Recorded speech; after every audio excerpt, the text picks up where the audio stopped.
राजू बचपन से ही ये सुनता आ रहा था कि औरत घर की लक्ष्मी होती है। जब वह पत्नी बनकर किसी मर्द की जिंदगी में आती है तो उस मर्द की किस्मत ही बदल जाती है। राजू सोचता था कि क्या उसके साथ भी ऐसा ही हुआ था। रीना की पत्नी बनकर उसकी जिंदगी में आने के बाद क्या उसकी किस्मत ने भी करवट ली थी या सच्चाई कुछ और ही थी। खूब गोरी चिट्टी तीखे नाक नक्श और देह के मामले में खूब गदराई रीना से शादी करने के बाद राजू की जिंदगी में जबरदस्त बदलाव आया था। पर इस बदलाव के अंदर कोई ऐसी गांठ थी जिसको खोलने की कोशिश में राजू हमेशा बेचैन हो जाता था। एक फैक्ट्री में क्लर्क के रूप में 8,000 रुपए महीने की नौकरी करने वाला राजू अपनी माली हालत की वजह से खाते पीते दोस्तों से काफी दूर रहता था। राजू अपने दोस्तों की महफिल में बैठने से कतराता था। उसकी कतराने की वजह थी पैसों के मामले में उसकी हल्की जेब। राजू की जेब में आमतौर पर इतने पैसे उसको लाने के लिए अपनी चमचमाती गाड़ी भेज देते थे, पर किसी भी दोस्त के यहाँ से आने वाला न्योता अकेले राजू के लिए कभी नहीं होता था। उसकी पत्नी रीना के साथ ही आने के लिए जोर दिया जाता था। कई दोस्त तो बहाने से राजू के घर तक आने लगे थे। उनके हाथों का चाय पीते थे और उन्हें कहते हैं, कमाल दूध चीनी या पत्ती में नहीं भाभी जी के हाथों में जादू है। कम पढ़ी लिखी और बड़े ही साधारण परिवार से आई रीना अपनी तारीफ से फूली नहीं समाती थी। उसके गोरे गाल लाल हो जाते थे और जोश में वह तारीफ करने वाले दोस्त को फिर से चाय पीने के लिए आने का न्योता दे देती थी। राजू अपने दोस्तों को घर आने के लिए मना भी नहीं कर सकता था, आखिर दोस्ती का मामला जो था। लेकिन वह उन दोस्तों से इतना तंग होने लगा था कि उसे अजीब सी घुटन महसूस होने लगती थी। राजू का एक दोस्त हरीश विदेशी चीजों का कारोबार करता था। वह कारोबार के सिलसिले में अक्सर दिल्ली और मुंबई जाता रहता था। वह उम्र में राजू से ज्यादा होने के बावजूद अभी भी कुंवारा था। हरीश काफी शौकीन किस्म का इंसान था। दोस्तों की मंडली में सबसे ज्यादा रुपए खर्च करने वाला भी। हरीश जब कभी राजू के घर उससे मिलने जाता था तो रीना के लिए विदेशी चीजें तोहफे में ले जाता था। हरीश के लाए तोहफे में महंगे परफ्यूम और लिपस्टिक शामिल रहती थी। ऐसे तोहफों को देखकर रीना खिल जाती थी। इस तरह की चीजें औरतों की कमजोरी होती हैं और इस कमजोरी को हरीश पहचानता था। राजू को अपनी बीवी रीना पर हरीश की मेहरबानी और दरियादिली अखरती थी। वैसे तो शादी के बाद सभी दोस्त ही राजू पर मेहरबान नजर आने लगे थे, मगर हरीश की मेहरबानी जैसे एक खुली गुस्ताखी में बदल रही थी। राजू को उस वक्त हरीश उसकी मर्दानगी को ही चुनौती देता नजर आता। जब वह विदेशी लिपस्टिक रीना को तोहफे में देते हुए साथ में एक गहरी मुस्कुराहट से कहता, मैं शर्त के साथ कहता हूँ भाभी जी की इस लिपस्टिक का रंग आपकी पर्सनैलिटी से गजब का मैच करेगा। हरीश के तोहफे से खुश रीना थैंक यू कहकर जब उसको स्वीकार करती तो राजू को ऐसा लगता जैसे वह उसके हाथों से फिसलती जा रही है। हरीश के पास अपनी गाड़ी भी थी। उसकी गाड़ी में बैठते हुए रीना की गर्दन जैसे शान से तन जाती थी। रीना को गाड़ी में ड्राइवर के साथ वाली सीट पर बैठना अच्छा लगता था, इसलिए वह गाड़ी की अगली सीट पर हरीश के पास ही बैठती थी। मजबूरन राजू को गाड़ी की पिछली सीट पर बैठकर संतोष करना पड़ता था। शहर में जब कोई नई फिल्म लगती थी तो हरीश राजू से पूछे बिना ही 3 टिकटें ले आता था, इसलिए मना करने की गुंजाइश ही नहीं रहती थी। जब रीना फिल्म देखने के लिए तैयार होती थी तो मेकअप के लिए उन्हीं चीज़ों को खास तौर पर इस्तेमाल करती थी जो हरीश उसे तोहफे में देता रहता था। सिनेमा जाने के लिए जब रीना सज धज कर तैयार हो जाती थी तो बड़े बिंदास अंदाज में हरीश उसकी तारीफ करना नहीं भूलता था। वह रीना के होठों पर पुती लिपस्टिक के रंग की खास तौर पर तारीफ करता था। यह देखकर राजू एक बार तो जैसे अंदर से उबल पड़ता था, मगर यह उबाल बासी कड़ी में आए उबाल की ही तरह होता था। सिनेमा घर में रीना राजू और हरीश के बीच वाली सीट पर बैठती थी। उसके बदन में से निकलने वाली परफ्यूम की तीखी और मादक गंध दोनों के ही नथनों में बराबर पहुंचती थी। परफ्यूम की गंध ही क्यों, बाकी सारे एहसास भी बराबर ही होते थे। अंधेरे सिनेमा घर में अगर रीना की मरमरी नंगी बाह रह रह कर राजू को छूती थी तो वह इस ख्याल से बेचैन हो जाता था कि रीना की दूसरी मरमरी बाह हरीश की बाह को छू रही होगी। सिनेमा घर में हरीश दूसरी गुस्ताखियों से भी बाज नहीं आता था। राजू से कानाफूसी के अंदाज में बात करने के लिए वह इतना आगे को झुक जाता था कि उसका चेहरा रीना के उभारों को छू लेता था।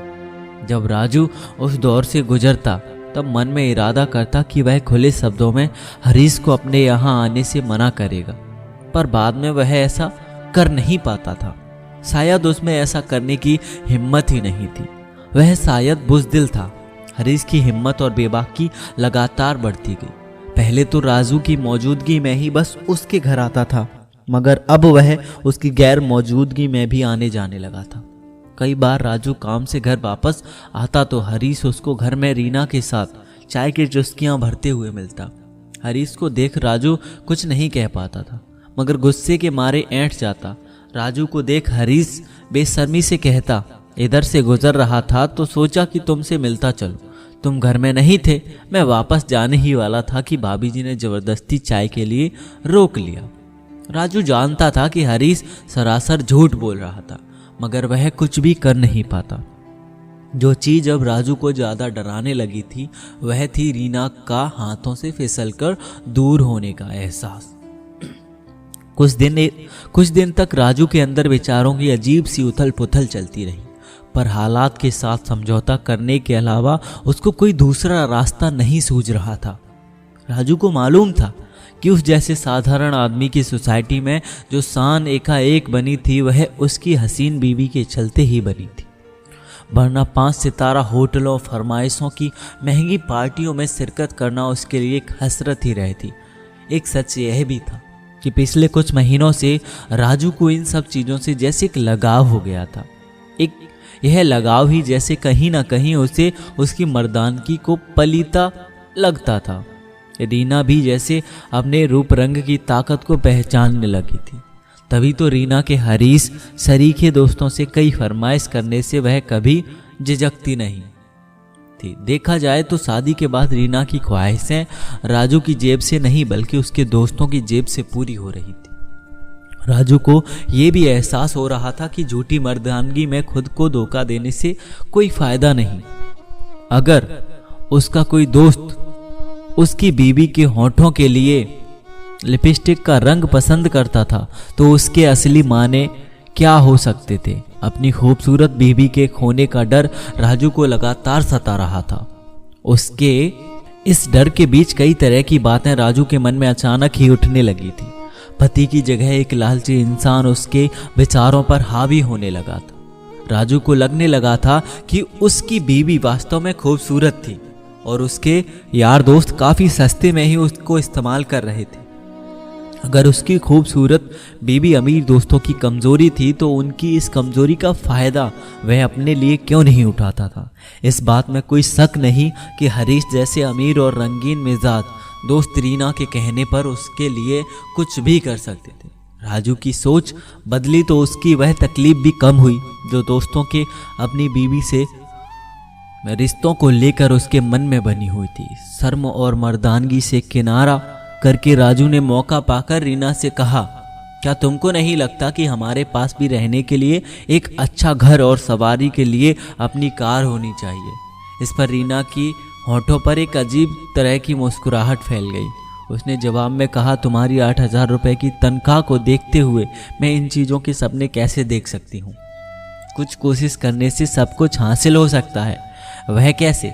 अगर हमारी आमदनी का कोई एक्स्ट्रा जरिया बन जाए तो कुछ दिनों में ही हमारे दिन भी बदल सकते हैं, मगर ऐसा कोई जरिया बनेगा कैसे? रीना ने पूछा। हरीश का काफ़ी अच्छा कारोबार है, अगर वह चाहे तो बड़ी आसानी से हमारे लिए भी कोई आमदनी का अच्छा सा जरिया बन सकता है। एक बेशर्म और लालच से भरी मुस्कुराहट होठों पर लाते हुए राजू ने कहा। राजू की बात पर रीना की आंखें थोड़ी सिकुड़ गईं। पति उससे जो कहने के लिए भूमिका तैयार कर रहा था उसे वह समझ गई थी। जिस दिन राजू ने रीना से आमदनी का अच्छा जरिया वाली बात की, उसी दिन रीना काफ़ी रात हुए घर आई। हरीश उसको अपनी गाड़ी से घर के बाहर तक छोड़ने आया था। यह शायद पहला मौका था जब हरीश घर के अंदर नहीं आया था। रीना अकेले ही अंदर आई थी। उसके होंठों की फीकी पड़ी लिपस्टिक और बिखरे बिखरे बाल जैसे खुद ही कोई कहानी बयां कर रहे थे। सब कुछ समझते हुए भी राजू आज उसे अनदेखा करने के मूड में था। रीना ने राजू को कुछ कहने या सवाल करने का मौका ही नहीं दिया। होंठों के एक कोर पर फैली लिपस्टिक को हाथ के अंगूठे से साफ करते हुए रीना ने कहा, मैंने हरीश से बात की है। यह बिना किसी इन्वेस्टमेंट के ही हमें अपने काम में 10% की पार्टनरशिप देने को तैयार है। इसके लिए मुझे उसके दफ्तर में बैठकर ही कामकाज में उसका हाथ बटाना होगा। हरीश जो भी सामान बेचता है वह सब औरतों के इस्तेमाल में आने वाला है, इसलिए उसको लगता है कि एक औरत होने के नाते मैं उसके कारोबार को बेहतर तरीके से देख सकती हूँ। जब एक्स्ट्रा आमदनी रेगुलर आमदनी की शक्ल में ले लेगी तो मैं बेशक नौकरी छोड़ दूंगी। तुमको मेरे इस फैसले पर कोई ऐतराज तो नहीं? नहीं, बिल्कुल नहीं, राजू ने उतावलेपन से कहा। उसके बाद रीना हरीश के दफ्तर में जाने लगी। कई बार रीना खुद चली जाती और कभी उसको लेने के लिए हरीश की गाड़ी आ जाती। रात को रीना अक्सर 9-10 बजे से पहले घर नहीं आती थी। कभी रात को हरीश का ड्राइवर घर पर उसे छोड़ने आता था और कभी हरीश खुद। रीना अक्सर खाना भी खाकर ही आती थी। अगर वह खाना खाकर नहीं आती तो घर पर नहीं बनाती थी। राजू किसी ढाबे या होटल के खाना ले आता और दोनों मिलकर खा लेते थे। रीना के रंग ढंग और तेवर लगातार बदल रहे थे। कई बार तो वह रात को घर आती तो उसके मुंह से तीखी गंध आ रही होती थी। यह तीखी गंध शराब की होती थी। रीना के बेतरतीब कपड़ों और बिगड़ा हुआ मेकअप भी खामोश जवान में बहुत कुछ कहता था, मगर राजू ने इन सब चीज़ों की तरफ से जैसे आंखें मूंद ली थी। उसका खून अब जोश नहीं मारता था। जो दोस्त कभी राजू को घास नहीं डालते थे वे अपनी की गई मेहरबानियों की कीमत वसूले बिना कैसे रह सकते थे। अब तो सारा खेल जैसे खुला ही था। एक मर्द अपनी बीवी का इस्तेमाल अपने फायदे के लिए कर रहा था और बीवी सबको समझते हुए भी अपनी खुशी से इस्तेमाल हो रही थी। इस सारे खेल में हरीश भी खुद को एक बड़े और चतुर खिलाड़ी के रूप में ही देखता था। कारोबार में 10% की साझेदारी का दांव खेलकर उसने अपने दोस्त की खूबसूरत बीवी पर एक तरह से कब्जा ही कर लिया था। अब उसको कई बहाने से दोस्त के घर जाने की जरूरत नहीं रह गई थी। वह पति की रजामंदी से खुद ही उसके पास जो आ गई थी। जल्द ही रीना अपने बैग में नोटों की गड्डियां भर कर लाने लगी थी। कहने को तो नोटों की ये गड्डियां साझेदारी में 10% हिस्सा थीं, मगर असलियत में वह रीना के जिस्म की कीमत थी। दिन बदलने लगे। केवल 1 साल में ही किराए के घर को छोड़कर राजू और रीना अपने खरीदे हुए नए मकान में आ गए। नया खरीदा मकान जल्दी ही टेलीविज़न, फ्रिज और एयर कंडीशन से सज भी गया। दूसरे साल में उनके घर के बाहर एक कार भी सवारी के लिए नजर आने लगी। लेकिन इसके साथ ही साथ रीना जैसे नाम की ही राजू की पत्नी रह गई थी। रीना में घरेलू औरतों वाली कोई भी बात नहीं रह गई थी। अपने पति के कहने पर ही वह पैसा बनाने वाली एक मशीन बन गई थी। लोग राजू के बारे में तरह तरह की बातें करने लगे थे। कुछ लोग तो पीठ पीछे यही भी कहने लगे थे कि रीना बीवी तो थी राजू की, मगर सोती थी उसके दोस्त हरीश के साथ। 10% की मुहन जवानी साझेदारी के नाम पर अगर हरीश उनको कुछ दे रहा था तो बदले में पूरी शिद्दत से वसूल भी कर रहा था। रीना के मासल जिस्म को उसने ताश के पत्तों की तरह फेंट डाला था। राजू जब लोगों का सामना करता था तो उनकी शरारत से चमकती हुई आंखों में बहुत कुछ होता था। कुछ लोग तो इशारों में रीना को लेकर सुंदर से बहुत कुछ कह भी देते थे, मगर इससे ना ही तो वह अब सुंदर की मर्दानगी को चोट लगती थी और ना ही उसका खून खोलता था। उसकी सोच मानो बेशर्म हो गई थी। हरीश जैसे रंगीन मिजाज रईस मर्दों और रीना जैसे शादीशुदा औरतों के संबंध ज़्यादा दिनों तक टिकते नहीं हैं और ना ही इसकी उम्र ज़्यादा लंबी होती है। हरीश का मन भी रीना से भरने लगा था। उसने रीना से छुटकारा पाने के लिए उसके प्रति बेरुखी दिखानी शुरू कर दी। रीना ने उसकी बदली हुई नज़रों को पहचान लिया, मगर उसको इसकी कोई परवाह नहीं थी। हरीश से साफ तौर पर रीना के लेन देन वाले संबंध थे और वह काफ़ी हद तक इन संबंधों को कैश कर भी चुकी थी। मकान, घर का सारा कीमती सामान और गाड़ी हरीश की बदौलत ही तो थे। वैसे रीना की नज़रों में भी हरीश बेकार होने लगा। उसको और निचोड़ना मुश्किल था। हरीश ने साफ शब्दों में रीना से छुटकारा मांगा। इसके बदले में रीना ने भी एक बड़ी रकम मांगी। हरीश ने वह मांगी रकम दे दी। हरीश से संबंध खत्म करने पर राजू ने रीना से कहा, हमारे पास अब सब कुछ है, इसलिए हमें पति पत्नी के रूप में अपनी पुरानी जिंदगी में लौट आना चाहिए। राजू की बात पर रीना खिलखिलाकर हंस पड़ी और बोली, मुझको नहीं लगता कि अब ऐसा हो सकता है। पति पत्नी का रिश्ता तो इस मकान की बुनियाद में कहीं दफन हो चुका है। क्या तुमको नहीं लगता कि पति बनने के बजाय तुम केवल अपनी बीवी के दलाल बनकर ही रह गए? ऐसे में मुझसे दोबारा कोई सती सावित्री बनने की उम्मीद तुम कैसे कर सकते हो? रीना के जवाब से राजू का चेहरा जैसे सफ़ेद पड़ गया। रीना ने जैसे उसको आईना दिखा दिया था।